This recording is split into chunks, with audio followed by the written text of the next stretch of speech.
요즘 같은 세상에 무례한 사람 때문에 마음 상한 적 없으신가요? 가족 모임에서 며느리가 시어머니인 당신을 무시하듯 말하는데도 참았던 날, 친구가 당신의 옷차림을 놀리듯 지적했는데도 웃어넘긴 날, 동네에서 만난 지인이 당신의 건강을 걱정하는 척하며 무안을 준 날, 그때마다 당신은 생각했을 겁니다. 내가 참으면 되지, 괜히 관계 틀어질 것 없지. 하지만 정약용은 경고했습니다. 참는 것과 당하는 것은 다르다. 무례를 방치하면 그것은 허락이 된다. 오늘은 왜 무례한 사람 앞에서 경계를 세워야 하는지, 그리고 품위를 잃지 않으면서도 단호하게 대응하는 방법은 무엇인지 함께 나눠보겠습니다. 본격적인 이야기에 앞서 구독, 좋아요, 알림 설정 정중하게 부탁드립니다. 무례함은 한 번의 실수가 아닙니다. 그것은 습관이고 패턴이며 때로는 의도적인 시험입니다. 무례한 사람은 당신이 참는 모습을 보며 다음에는 더 큰 선을 넘어도 된다는 신호로 받아들입니다.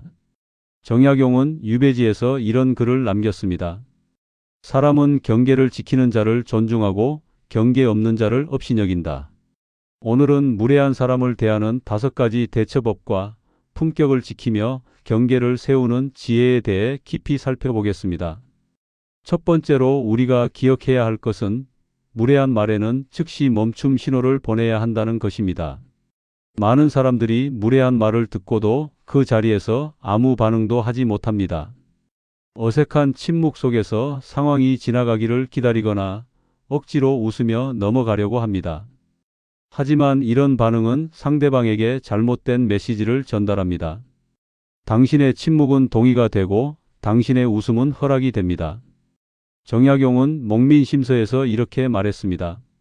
잘못된 행동을 보고도 바로잡지 않으면 그것은 잘못을 인정하는 것과 같다. 즉각적인 대응이 없으면 무례함은 반복됩니다.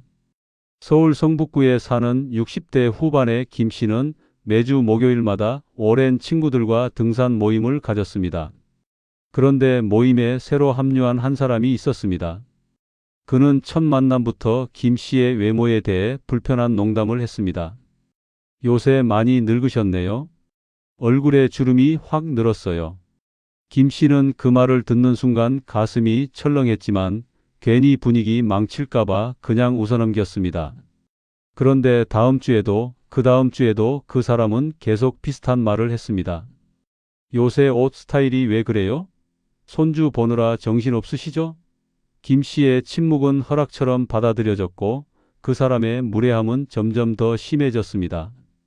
결국 김 씨는 모임에 나가는 것 자체가 두려워졌고 한동안 등산을 그만두었습니다. 우리는 이 사례에서 중요한 교훈을 얻습니다. 무례한 말에 즉시 반응하지 않으면 상대는 그것을 당신의 허락으로 받아들입니다.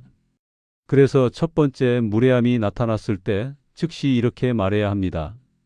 그 말씀은 제게 불편하게 느껴지는데요. 또는 농담이시겠지만 그런 말씀은 듣기 좋지 않습니다.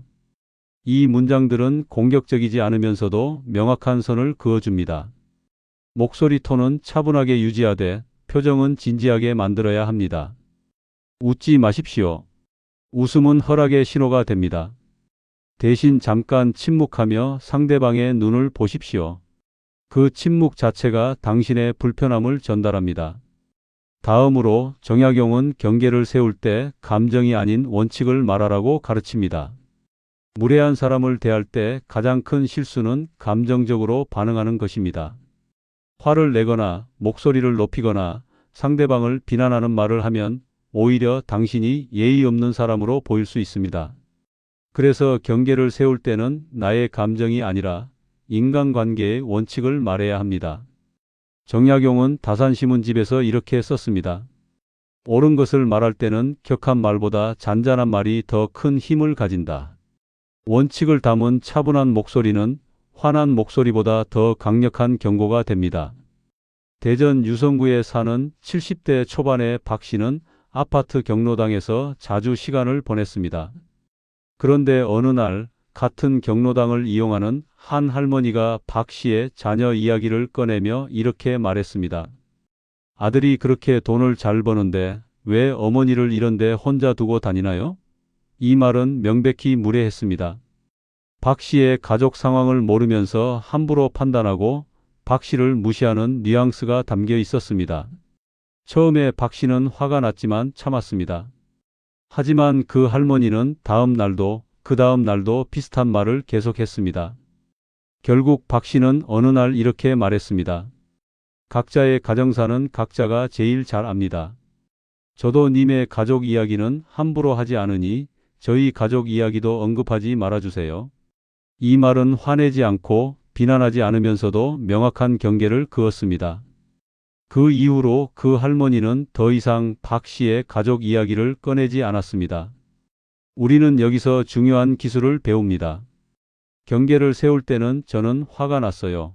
기분이 나빠요라고 말하지 마십시오. 대신 우리는 서로의 사생활을 존중해야 합니다. 또는 가족 이야기는 서로 하지 않는 게 좋을 것 같습니다. 라고 말하십시오. 이렇게 말하면 당신은 감정적인 사람이 아니라 원칙을 지키는 사람으로 보입니다. 상대방도 당신의 감정에 반발하는 대신 당신의 원칙을 받아들이게 됩니다. 나의 기분이 아니라 관계의 규칙을 말하는 것. 이것이 품격을 지키며 경계를 세우는 첫 번째 비결입니다. 세 번째로, 무례함이 반복되면 경고의 수위를 높여야 합니다.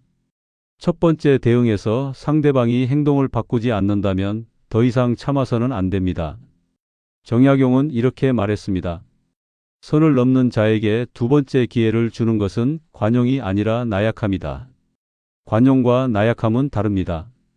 관용은 상대방의 실수를 이해해 주는 것이지만 나약함은 상대방의 무례를 계속 허락하는 것입니다. 두 번째, 무례함이 나타났을 때는 더 직접적이고 단호한 언어를 사용해야 합니다. 부산 해운대구에 사는 60대 중반의 이 씨는 오랜 친구와 매달 한 번씩 점심 약속을 가졌습니다. 그런데 그 친구는 만날 때마다 이 씨의 경제적 형편을 비교하며 무례한 말을 했습니다. 너는 집도 작고 연금도 적고 자식들 지원도 못 받잖아. 나는 다행히 애들이 효자라서 말이야. 첫 번째로 이런 말을 들었을 때 이 씨는 그냥 웃으며 넘겼습니다.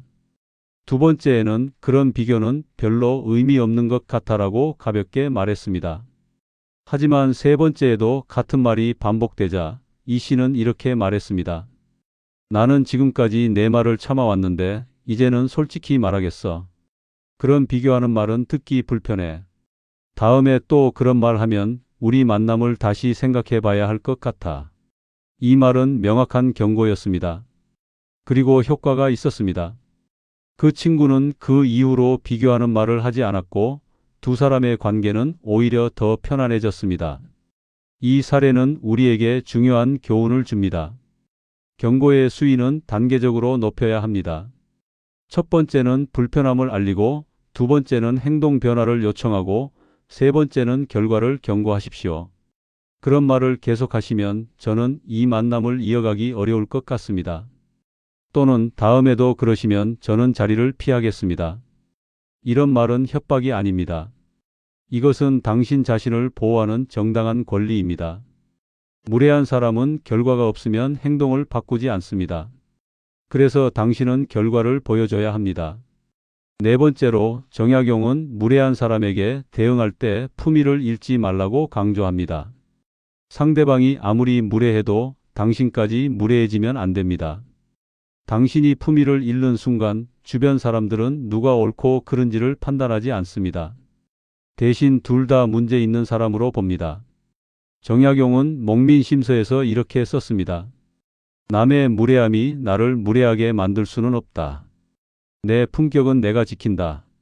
무례한 사람과 같은 수준으로 내려가지 마십시오. 당신은 높은 곳에 머물러야 합니다. 광주 광산구에 사는 50대 후반의 최 씨는 동창회에서 한 친구로부터 계속 무시당했습니다. 그 친구는 최 씨가 사업에 실패한 이야기를 모임 때마다 꺼내며 놀렸습니다. 너 그때 망했을 때 정말 웃겼어. 지금은 좀 나아졌어? 최 씨는 처음에는 참았지만 세 번째 모임에서 폭발했습니다. 너는 뭐 그렇게 잘났어? 너도 이혼하고 혼자 사는 주제에 남 걱정은?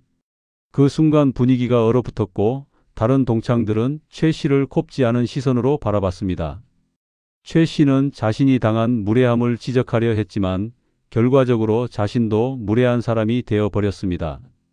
그 이후로 최 씨는 동창회에 나가기 어려워졌습니다. 우리는 이 실패 사례에서 중요한 교훈을 얻습니다. 무례한 사람에게 대응할 때 절대 상대방의 약점을 공격하거나 인신공격을 해서는 안 됩니다. 대신 이렇게 말하십시오. 그런 이야기는 저에게 상처가 됩니다. 다음부터는 하지 말아주세요. 또는 과거 이야기를 계속 꺼내시는 건 저를 배려하지 않는 것 같습니다. 이렇게 말하면 당신은 피해자의 위치를 유지하면서도 품위를 지킵니다. 주변 사람들도 당신의 편이 됩니다. 반면 당신이 맞대응하며 상대방을 공격하면 당신도 가해자가 됩니다. 품위는 당신을 지키는 갑옷입니다. 그 갑옷을 벗지 마십시오. 5번째로 관계를 끝내는 것도 하나의 답입니다. 많은 사람들이 무례한 사람과의 관계를 끊지 못합니다. 오랜 인연이니까, 가족이니까, 같은 모임이니까 하는 이유로 계속 참습니다. 하지만 정약용은 이렇게 말했습니다. 나를 해치는 관계는 관계가 아니라 족쇄다. 족쇄는 끊어야 자유롭다. 모든 관계가 지켜야 할 가치가 있는 것은 아닙니다. 당신의 존엄을 해치는 관계라면 그것은 끊는 것이 오히려 당신을 지키는 길입니다. 인천 남동구에 사는 70대 중반의 정 씨는 사촌 형제와 오랫동안 연락하며 지냈습니다. 하지만 그 사촌은 만날 때마다 정 씨의 자녀들을 비하하고 정 씨의 선택을 무시하는 말을 했습니다. 처음에는 피부치니까 참아야지 하고 넘어갔지만 그 무례함은 점점 심해졌습니다. 정 씨는 여러 번 불편함을 표현했지만 사촌은 전혀 바뀌지 않았습니다. 결국 정 씨는 결단을 내렸습니다. 어느 날 사촌에게 이렇게 문자를 보냈습니다. 형님, 그동안 인연에 감사했습니다. 하지만 저는 이제 형님과의 만남이 제게 도움이 되지 않는다고 느낍니다. 앞으로는 연락을 자제하겠습니다. 건강하십시오. 짧고 명료한 문자였습니다. 사촌은 처음에는 화를 냈지만 정 씨는 더 이상 연락하지 않았습니다. 그리고 놀라운 일이 일어났습니다. 몇 달 후 정 씨는 마음이 훨씬 편안해졌고 스트레스가 줄어들었으며 오히려 더 좋은 사람들과 시간을 보낼 여유가 생겼습니다. 이 사례는 우리에게 중요한 진실을 알려줍니다. 관계를 끝내는 것은 실패가 아닙니다. 그것은 선택입니다. 나를 존중하지 않는 사람과의 관계는 유지할 가치가 없습니다. 특히 나이가 들수록 인생의 시간은 한정되어 있습니다. 그 소중한 시간을 나를 해치는 사람에게 쓸 이유가 없습니다. 관계를 끊을 때는 감정적으로 대응하지 마십시오. 조용히, 단호하게, 품위 있게 거리를 두십시오. 저는 더 이상 이 관계를 이어가지 않겠습니다. 이 한 문장이면 충분합니다. 설명할 필요도 설득할 필요도 없습니다. 당신의 결정은 당신의 권리입니다. 6번째로 무례함에 대응할 때 가장 중요한 것은 감정을 통제하는 능력입니다. 무례한 말을 들으면 순간적으로 화가 치밀고 심장이 빨리 뛰고 목소리가 떨립니다. 하지만 그 감정에 휩싸여 반응하면 당신은 통제력을 잃고 상황은 더 나빠집니다. 정약용은 유배 생활 중에 이런 글을 남겼습니다. 감정은 파도와 같다. 파도에 휩쓸리면 익사하지만 파도를 관찰하면 헤엄칠 수 있다. 감정을 통제하는 것은 감정을 억누르는 것이 아닙니다. 그것은 감정을 인식하고 선택적으로 표현하는 것입니다. 대구 수성구에 사는 60대 초반의 강 씨는 아파트 부녀의 모임에서 한 회원으로부터 무례한 말을 들었습니다. 그 회원은 강 씨의 옷차림을 보며 이렇게 말했습니다. 그 나이에 그런 옷을 입으시면 좀 그렇지 않나요? 강 씨는 순간 얼굴이 화끈거리고 가슴이 뛰었습니다. 당장 뭐라고 소리치고 싶었습니다. 하지만 강 씨는 심호흡을 한번 크게 했습니다. 그리고 천천히 이렇게 말했습니다. 제 옷차림에 대한 의견은 필요 없습니다. 목소리는 차분했고 표정은 평온했습니다. 하지만 그 말 속에는 단호함이 담겨 있었습니다. 그 회원은 더 이상 아무 말도 하지 못했고 다른 회원들은 강 씨를 존중하는 눈빛으로 바라봤습니다. 강 씨는 감정을 폭발시키지 않고도 자신을 지켰습니다. 우리는 이 사례에서 감정 통제의 구체적인 방법을 배웁니다. 무례한 말을 들었을 때 즉시 반응하지 마십시오. 대신 세 가지를 하십시오. 첫째, 심호흡을 하십시오. 깊게 숨을 들이마시고 천천히 내쉬십시오. 이것만으로도 심박수가 안정되고 뇌가 다시 이성적으로 작동하기 시작합니다. 둘째, 속으로 3번 세십시오. 하나, 둘, 셋. 이 짧은 시간이 당신에게 생각할 여유를 줍니다. 셋째, 차분한 목소리로 짧게 말하십시오. 긴 문장은 감정이 섞이기 쉽습니다. 짧은 문장은 통제된 힘을 보여줍니다. 그 말씀은 부적절합니다. 또는 그런 평가는 원하지 않습니다. 이 정도면 충분합니다. 감정을 통제하는 사람이 상황을 통제합니다. 7번째로 정약용은 무례함을 당한 후에 마음 관리를 강조합니다. 무례한 말에 잘 대응했다고 해서 마음의 상처가 사라지는 것은 아닙니다. 집에 돌아와서도 그 장면이 계속 떠오르고 밤에 잠이 오지 않고 며칠 동안 기분이 가라앉습니다. 이것은 자연스러운 반응입니다. 정약용은 자신의 일기에 이렇게 썼습니다. 상처받은 마음은 돌봐주어야 한다. 방치하면 곪고 돌보면 아문다. 무례함을 당한 후에는 자신을 위로하고 스스로를 다독이는 시간이 필요합니다. 울산 남구에 사는 50대 후반의 윤 씨는 직장 동료의 모임에서 무례한 말을 들었습니다. 한 후배가 윤 씨의 은퇴 계획을 놀리듯 이야기하며 이제 밀려나는 세대라는 식으로 말했습니다. 윤 씨는 그 자리에서는 침착하게 대응했지만 집에 돌아와서는 계속 그 말이 맴돌았습니다. 잠도 제대로 오지 않았고 식욕도 떨어졌습니다. 그런데 윤 씨는 이렇게 했습니다. 다음 날 아침 산책을 나가며 스스로에게 이렇게 말했습니다. 나는 그 말을 들을 이유가 없는 사람이야. 나는 내 인생을 성실하게 살아왔고 앞으로도 잘 살아갈 거야. 그리고 노트에 자신이 잘한 일들, 자랑스러운 순간들을 적어 내려갔습니다. 며칠 후 윤 씨는 마음이 회복되었고 그 무례한 말은 더 이상 윤 씨를 괴롭히지 못했습니다. 이 사례는 우리에게 마음 관리의 구체적인 방법을 알려줍니다. 무례함을 당한 후에는 3가지를 하십시오. 첫째, 그 말이 사실인지 점검하십시오. 대부분의 무례한 말은 사실이 아니라 상대방의 투사입니다. 상대방의 열등감이나 질투가 말로 나온 것입니다. 그것을 사실로 받아들일 이유가 없습니다. 둘째, 자신의 가치를 상기시키십시오. 나는 어떤 사람인가? 나는 무엇을 잘해왔는가? 나를 사랑하는 사람들은 누구인가? 이것들을 떠올리며 스스로를 다독이십시오. 셋째, 신뢰하는 사람에게 이야기하십시오. 배우자에게, 친한 친구에게, 자녀에게 당신의 마음을 털어놓으십시오. 공감받는 것만으로도 마음은 치유됩니다. 마지막으로 무례한 사람을 대하는 궁극적인 자세는 나 자신의 품격을 지키는 것입니다. 무례한 사람에게 맞서는 이유는 복수가 아닙니다. 상대방을 바꾸기 위함도 아닙니다. 그것은 나 자신을 지키기 위함입니다. 정약용은 말년에 이런 글을 남겼습니다. 품격은 남에게서 오는 것이 아니라 내 안에서 지켜지는 것이다. 남이 나를 무례하게 대한다고 해서 내 품격이 떨어지는 것은 아닙니다. 하지만 내가 그 무례함을 방치한다면 내 품격은 스스로 무너집니다. 경계를 지키는 것은 남을 공격하는 행위가 아니라 나를 보호하는 행위입니다. 제주도에 사는 70대 초반의 홍 씨는 평생 교사로 일하며 많은 사람들을 가르쳤습니다. 은퇴 후에도 동네에서 존경받는 어르신이었습니다. 그런데 어느 날 새로 이사온 이웃이 홍 씨를 무시하는 태도를 보였습니다. 인사도 제대로 받지 않고 공용 공간에서 무례하게 행동했습니다. 처음에 홍 씨는 그냥 넘어가려 했습니다. 하지만 며칠 생각한 끝에 홍 씨는 그 이웃을 조용히 찾아가 이렇게 말했습니다. 저는 평생 사람들을 존중하며 살아왔습니다. 그래서 저 역시 존중받기를 원합니다.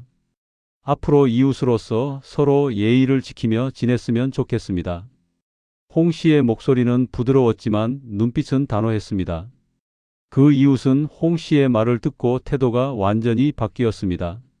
이후로 두 사람은 서로 존중하는 이웃 관계를 유지했습니다. 이 마지막 사례는 우리에게 가장 중요한 교훈을 줍니다. 무례한 사람을 대하는 것은 전쟁이 아닙니다. 그것은 나 자신의 존엄을 지키는 행위입니다. 당신은 존중받을 자격이 있습니다. 당신이 나이가 들었다고, 힘이 없다고, 약해 보인다고 해서 무례를 감수해야 하는 것은 아닙니다. 오히려 나이가 들수록 당신은 더 단단한 경계를 가져야 합니다. 그 경계는 다른 사람을 밀어내기 위한 벽이 아니라 당신 자신을 지키기 위한 울타리입니다. 정약용은 이렇게 말했습니다. 울타리가 있는 집은 평화롭고 울타리가 없는 집은 혼란스럽다. 당신의 마음에도 울타리를 세우십시오. 그 울타리 안에서 당신은 평안할 것입니다. 오늘 우리는 정약용이 전하는 무례한 사람을 대하는 지혜를 깊이 살펴보았습니다. 즉시 멈춤 신호를 보내고 감정이 아닌 원칙으로 말하고 반복되면 경고의 수위를 높이고 품위를 잃지 않으며 필요하다면 관계를 끝내고 감정을 통제하고 상처받은 마음을 돌보고 궁극적으로는 내 품격을 지키는 것. 이 모든 것은 단순한 대화 기술이 아닙니다. 이것은 인생의 지혜이며 자기 존중의 표현이고 노년의 품격을 지키는 방법입니다. 정약용은 18년의 긴 유배 생활 동안 수많은 무례함과 모욕을 견뎌야 했습니다. 권력자들은 그를 무시했고 동료들은 그를 배신했고 심지어 마을 사람들조차 그를 경계했습니다. 하지만 정약용은 무너지지 않았습니다. 그는 조용히 책을 읽고 글을 쓰고 제자들을 가르치며 자신의 품격을 지켰습니다. 그리고 말년에 이런 시를 남겼습니다. 세상이 나를 버려도 나는 나를 버리지 않았다. 이것이 진정한 강함입니다. 이것이 존중받는 사람의 태도입니다. 당신도 이제 알게 되었습니다. 무례한 사람은 어디에나 있지만 그들이 당신의 평안을 빼앗을 수는 없습니다. 당신이 경계를 세우고 품위를 지키고 자신을 존중한다면 당신은 그 어떤 무례함 속에서도 흔들리지 않을 것입니다. 나이 들수록 중요한 것은 많은 사람과의 관계가 아니라 나를 존중하는 사람과의 관계입니다. 그리고 무엇보다 나 자신과의 관계입니다. 당신이 당신을 존중할 때 세상도 당신을 존중합니다. 오늘부터 실천해 보십시오. 무례한 말을 들었을 때 참지만 말고 말하십시오. 불편함을 느꼈을 때 넘어가지만 말고 알리십시오. 경계가 필요할 때 주저하지 말고 세우십시오. 당신의 품격은 당신이 지킵니다. 당신의 평안은 당신이 만듭니다. 정약용의 지혜가 당신의 노년을 더욱 단단하고 평화롭게 만들기를 진심으로 기원합니다. 오늘의 이야기는 여기까지입니다. 끝까지 시청해 주신 여러분 진심으로 감사합니다. 영상을 보시다가 생각나는 것이 있으시면 댓글로 남겨주세요. 저희 채널은 앞으로도 당신의 삶에 빛이 되는 소중한 한마디를 전해드리겠습니다. 구독과 좋아요, 마음을 나눠주세요. 감사합니다.